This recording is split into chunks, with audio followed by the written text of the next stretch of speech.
Bonjour ou bonsoir amis de YouTrading, Denis 10 de Pépitor. Nous allons faire un débrief rapide des cryptos aujourd'hui pour voir un peu ce qui s'est passé ces 2 dernières semaines sur le Bitcoin, l'Ethereum, le Solana, l'Atom et l'e-Gold, et puis on fera peut-être l'Avax également pour finir.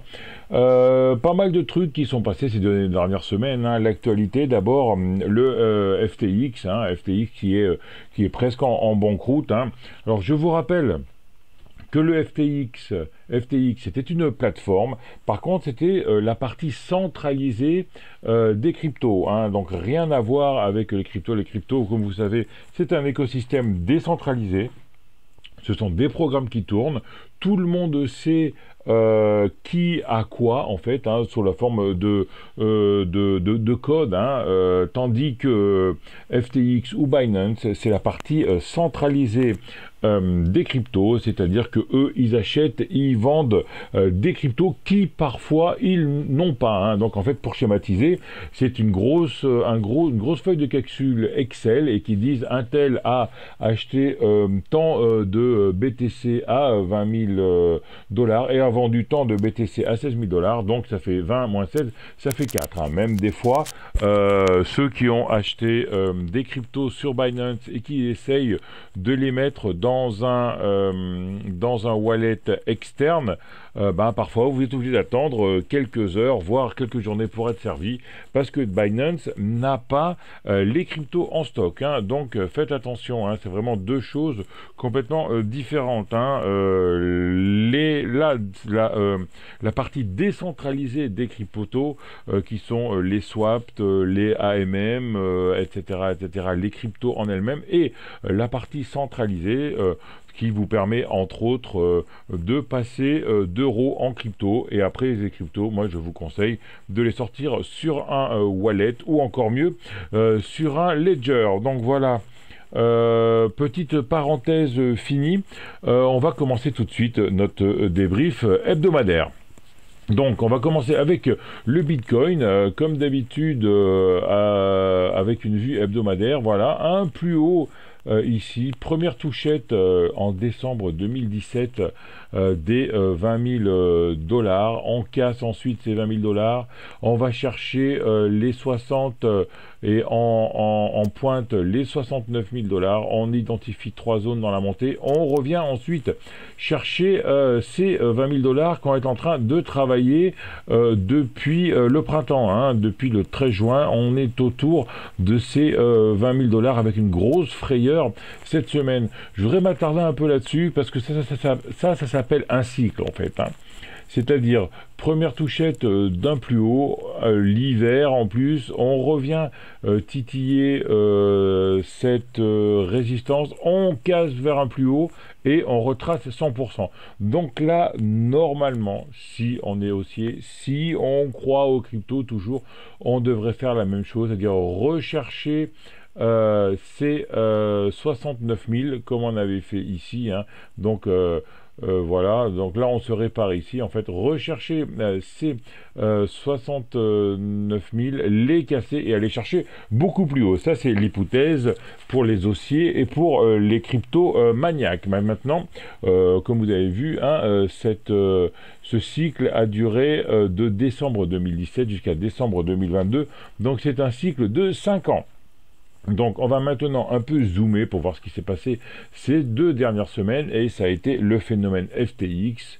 Voilà, la grosse bougie rouge ici. Déjà, on était en train de travailler la résistance des 20 000 dollars sous cette M200. On est en train de la travailler depuis le début du mois de juin. C'était vraiment très mou. Les bandes de Bollinger commençaient à devenir horizontales en hebdomadaire, ce qui est assez rare. La M20 horizontale, la M7 horizontale, et là, boum, cette grosse bougie rouge.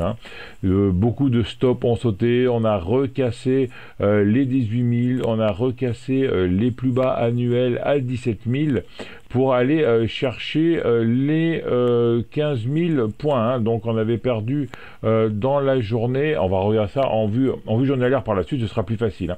Et là, la semaine dernière, eh ben un doji, voilà, hein, donc on est en train de digérer, de latéraliser tranquillement cette baisse pour savoir ensuite si on part vers le bas ou vers le haut, hein. Donc c'est peut-être juste un accident dû au gros problème qu'a connu un broker, hein, le broker crypto FTX, et dans ce cas, si c'est juste un accident, ben on voit qu'on est en range, on est complètement en range depuis le mois de juin, donc il n'y a plus d'acheteurs, il n'y a plus de vendeurs. Qu'est-ce qu'on attend? Peut-être une régulation, je ne sais pas. On peut voir également que ben, le Bitcoin n'est pas du tout corrélé aux indices depuis le mois de juin. Là, on a eu une petite hausse alors qu'on avait une grosse hausse sur les indices. Et là, on a une grosse hausse sur les indices et sur le Bitcoin, on est en latéralisation, même voire en baisse. Donc, décoléralisation complète du Bitcoin et des indices depuis le début de l'été. En vue journalière, maintenant, on va donc voir la confirmation de cette cassure en vue journalière avec des bandes de Bollinger qui sont très très étroites et très horizontales. Une tentative d'attaque par le haut avec des bandes de Bollinger qui s'ouvrent un peu, mais c'était quelque chose de vraiment très timide, hein. On était vers la M100, la M200 ici, et là, la grosse cassure, hein. Deux grosses journées négatives. Sur ces deux journées, nous avions perdu, alors la première ici, nous avons perdu 25% sur ces deux journées, et ensuite ben, une bougie bougie verte pour corriger cet excès baissier. Ensuite on attend la M7, et là depuis ben, il n'y a rien qui se passe, hein. On attend la M7 horizontale, tendance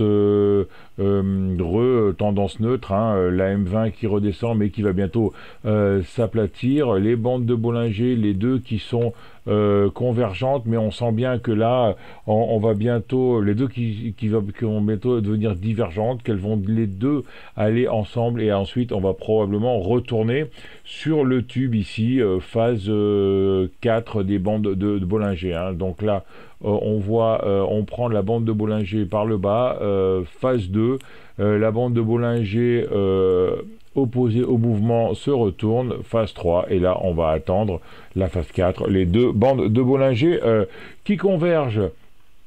Que dire de plus? Voilà, on avait fait une maigre tentative de sortie de cette trendline, hein, qui séparait la tendance baissière de la tendance haussière. Donc là, on est passé au-dessus. On a recassé en dessous, et là les cours sont en horizontal, mais toujours sous cette ligne de tendance, donc on est toujours en baissier, hein.